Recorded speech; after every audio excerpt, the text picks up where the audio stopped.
রাধে রাধে শুধু কৃষ্ণ ভক্তবৃন্দ, আগামী 10ই পৌষ 26শে ডিসেম্বর বৃহস্পতিবার কৃষ্ণপক্ষের শ্রী শ্রী সফলা একাদশী ব্রত।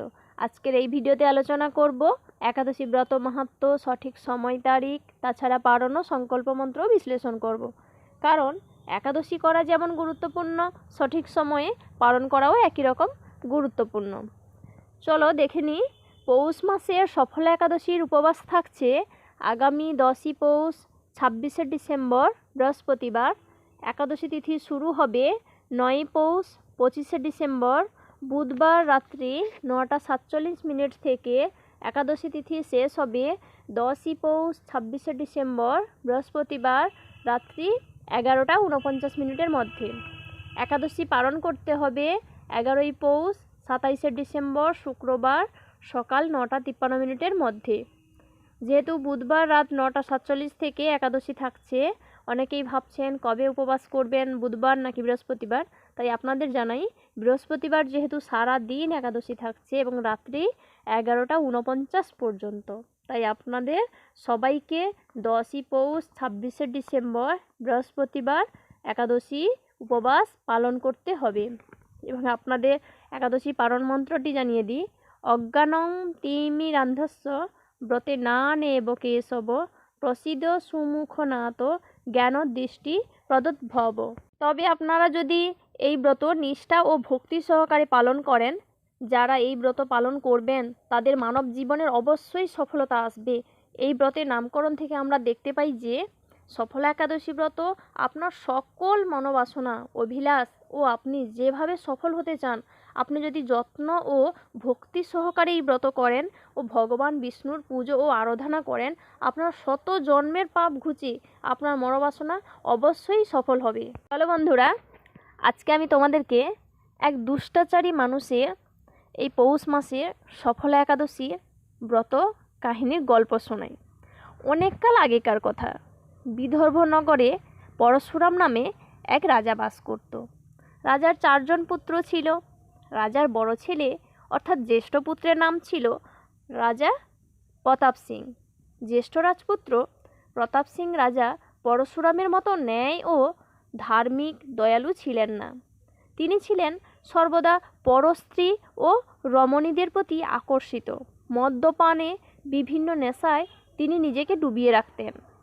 বিভিন্ন কুসংস্কার ও খারাপ কাজে নিজেকে আসক্ত করে রাখতেন, জড়িয়ে থাকতেন সমস্ত প্রকার অসৎ কাজে। আর রাজ্যের প্রজাদের নিন্দা ও মারধর করে অত্যাচার করত। এমনকি সর্বক্ষণ মহিষাসুরের মতো সর্বক্ষণ ব্রাহ্মণ, বৈষ্ণব ও দেবতাদের নিন্দা করত।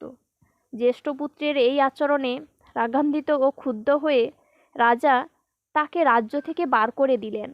নিজের রাজ্য থেকে বিতাড়িত প্রতাপ এখন ঘুরতে ঘুরতে গভীর অরণ্যের মধ্যে প্রবেশ করল। জীব হত্যা, আবার কখনো চুরি করে নিজের জীবন ধারণ করতে লাগলো। জঙ্গলের পথে ঘুরতে ঘুরতে প্রতাপ সিং বহু পুরনো ও অনেক বড় একটি অসুস্থ গাছ দেখতে পায়। গাছটির শিকড় মাটিতে নেমে চারিদিকে যেন একটি ছোট কুঁড়ে ঘরের ঝোপের সৃষ্টি হয়ে গেছে। বহু পুরনো দেবত্বপ্রাপ্ত অসুস্থ গাছের নিচে প্রতাপ সিং বসবাস করতে শুরু করে দিল। বহুদিন পর তার পূর্বজন্মের কোনো পুণ্যের ফলে সে পৌষ মাসের দশমীর দিনে কোনো প্রাণীকে হত্যা না করতে পেরে কেবল নদীর জল ও গাছের ফল আহার করে সারা রাত অতিবাহিত করল। কিন্তু শীতের দিনে পাশে কোনো আগুন না থাকায় শীতের প্রকোপে মৃতপ্রায় হয়ে অচৈতন অবস্থায় রাত্রি যাপন করল। পরদিন সূর্যোদয় হলেও সে অচেতন হয়েই পড়ে রইল। দুপুরের দিকে তার চেতন ফিরল। খিদে নিবারণের জন্য সে অতি কষ্টে সামান্য কিছু ফল সংগ্রহ করল। কম আহার গ্রহণ করার কারণে রাত্রিতে খাদ্যাভাবে সে প্রকোপ শীতে কাঁপতে কাঁপতে আবারও দুর্বল হয়ে পড়ল। আর প্রাণ রক্ষার জন্য ঈশ্বরের উদ্দেশ্যে ফলগুলি নিয়ে বলছে, হে প্রভু, আজকে আমাকে উদ্ধার করো। আমি কোনোদিন ভগবান বিশ্বাস করিনি, আর যে মানুষ ভগবানের সেবা করত, আমি তার ওপর অত্যাচার অন্যায় করেছি। আমি ভীষণ অন্যায় করেছি প্রভু। এই বলে মনে মনে বলতে লাগলো আর কাঁদতে থাকলো, হে ভগবান, আমার কি গতি হবে। বলে চোখের জল ফেলতে ফেলতে সেই বৃক্ষমূলে গড়িয়ে পড়ল। হে লক্ষ্মীপতি, হে নারায়ণ, আপনি প্রসন্ন হন বলে নিজেকে নিবেদন করল সেই গাছের গোড়ায়।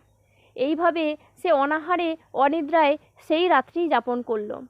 ভগবান স্বয়ং বিষ্ণু সেই পাপী রাজকুমার প্রতাপের রাত্রি জাগরণকে একাদশীর জাগরণ এবং ফল ও চোখের জল অর্পণকে পূজা বলে গ্রহণ করলেন। এইভাবে অজ্ঞাতসারে রাজকুমার প্রতাপে পৌষ মাসের কৃষ্ণপক্ষের সফলা একাদশী ব্রত পালন হয়ে গেল। আর এই ঘটনা পরম্পরায় দৈবযোগে এক পৌষ মাসের সফলা একাদশী ব্রতের পুণ্যের প্রভাবে রাজকুমার প্রতাপ পুনরায় আবার বিদর্ভ নগরে পিতা পরশুরাম রাজার শ্রেষ্ঠ রাজপুত্র হিসেবে নিজেকে নিয়োজিত করল। পরবর্তীকালে নিজেকে রাজপুত্র হিসেবে স্বীকৃতি লাভ করল। রাজ্যের সমস্ত দায়ভার নিজের কাঁধে বয়ে নিয়ে বিদর্ভনগরে রাজা প্রতাপ সিং পরশুরাম হয়ে রাজ্য পরিচালনা করলেন। এই গল্প শুনে তোমাদের কেমন লাগলো অবশ্যই কমেন্ট করে জানাবে। আর প্রত্যেক মাসের একাদশীর মাহাত্ম্য কথা শুনতে অবশ্যই চ্যানেলটিকে সাবস্ক্রাইব করে দেবেন। আর সবাই মিলে অবশ্যই সফল একাদশী ব্রত পালন করবেন। মনে রাখবেন, দেবতাদের মধ্যে যেমন ভগবান বিষ্ণু শ্রেষ্ঠ, তেমনি দেবীদের মধ্যে দেবীদের প্রকৃতি, ঠিক তেমনি বৈষ্ণবদের মধ্যে যেমন শিবই শ্রেষ্ঠ, ঠিক তেমনি সমস্ত প্রকার ব্রতের মধ্যে এই একাদশী ব্রত সবচেয়ে শ্রেষ্ঠ ব্রত বলে মনে করা হয়। এই একাদশী ভক্তিপরায়ণ ব্যক্তিকে ঐশ্বর্য, প্রজ্ঞা, রাজ্য ও সুখ দান করে থাকে।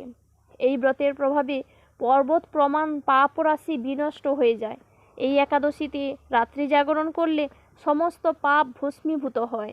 শ্রেষ্ঠ মুনিবর তপস্যার দ্বারা যে ফল লাভ করে থাকেন, এই ব্রতের উপবাসেও ঠিক একই রকম ফল লাভ করা হয়ে থাকে।